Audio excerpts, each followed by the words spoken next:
দেখো, টাকা হলো মা লক্ষ্মীর স্বরূপ। এই টাকাকে বিশেষ বিশেষ সময় যদি তোমরা খামে বদ্ধ করে সেই টাকাটা কাউকে দিতে পারো, তাতে কিন্তু সেই টাকাটা রিটার্ন তোমার ঘরে যেভাবেই হোক ফেরত কিন্তু চলে আসবে।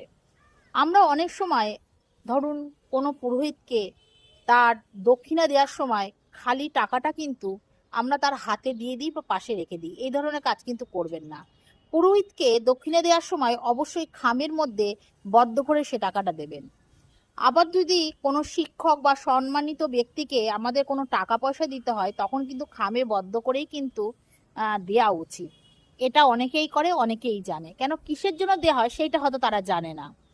আবার ধরো, যদি তোমার কোনো গিফট হিসাবে কাউকে টাকা দিতে চাও বা ধার কাউকে দিতে চাও, ধারের টাকা অবশ্যই খামে বদ্ধ করে কিন্তু দেবে। যখন তুমি দেবে তখন কিন্তু সেই টাকা সে ফেরত দিতে কিন্তু বাধ্য থাকবে। এবং তুমি যেহেতু মা লক্ষ্মীকে সম্মান করেছো, মা লক্ষ্মী আবার কিন্তু তোমার ঘরে কিন্তু ফেরত আসবে।